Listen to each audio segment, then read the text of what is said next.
Ironías de la vida, ironías de la política y yo no sé si esto, lo que a mí me preocupa es cuánto pesa en la gente. Oye, porque yo me he matado, a veces pienso que no, yo me he matado criticando precisamente este tipo de cosas, lo veía yo en temas locales. Acá veía un alcalde que pasó por el PRIAM, pasó por el PSC, pasó por Alianza País y volvió al PSC y ganaba las elecciones. Yo decía, ¿en qué punto la gente le importa un pepinillo el tema de la trayectoria y de la tradición política? ¿Crees tú, John, que deberíamos retomar ese tipo de criterios? Es decir, valorar al candidato de profesión. Por ejemplo, en el caso de Daniel y en el caso de Luisa, ahí hay claramente una comparación. Luisa vendría a ser, John, como la candidata de carrera, porque Luisa sale de las entrañas de la revolución, ¿no? Funcionaria de abajito, y luego subió, y luego esto, o sea, la pana funcionaria de carrera, frente a el autoimpuesto que dijo, bueno, yo tengo recursos, yo puedo, tengo platita, quiero ser presidente. ¿Podemos y debemos valorar esas dos cosas, John? Totalmente de acuerdo. Tú has tocado un punto que me parece muy importante y que justamente me llamó poderosamente la atención en esta elección precisamente, que es que esta elección ha estado marcada por una profunda ausencia del profesionalismo político, estimado Nelson. Ya, También por perfecto. el tema de la improvisación de sus candidatos y de que la gente va a votar en estado de shock por el clima de caos y violencia. Ya. Y vale hacer la comparación con los dos finalistas que tú bien acabas de mencionar. Revisemos cuál es la trayectoria de los dos, de la señora Luisa González y del señor Daniel Noboa.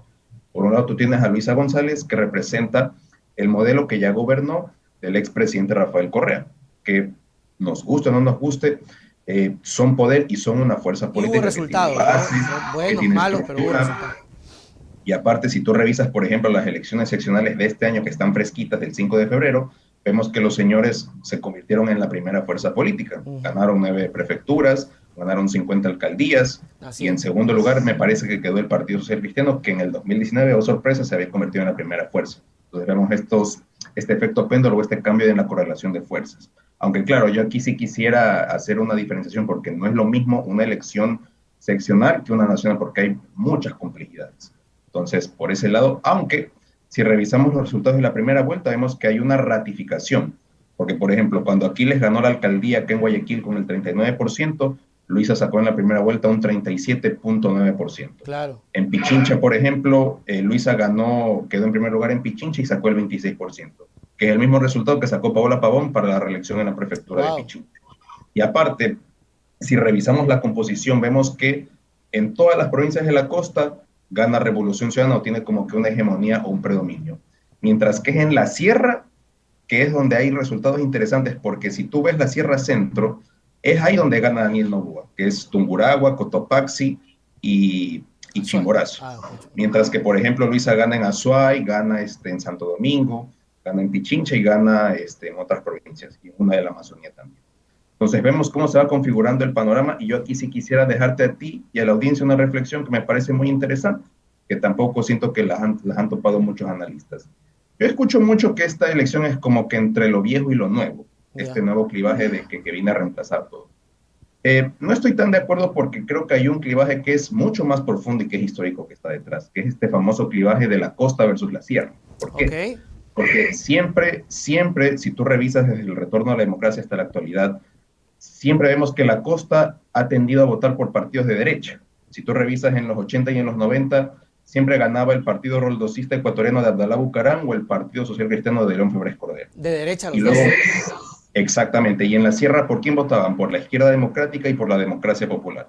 O era Rodrigo Borja, o era Yamil Maguad, o era el candidato que ponga el dueño del partido. Y luego vemos que a partir de la crisis de los partidos del año 98, luego del feriado bancario, es que vemos que reemplazan nuevas estructuras. Tú tienes ahí al PRIAN, que era el partido de Álvaro Noboa, con el cual se lanzó 5 veces a la presidencia. Tienes al movimiento Creo de Guillermo Lazo, que irrumpe en la escena política en el año 2013 y que también le hace competencia al PSC.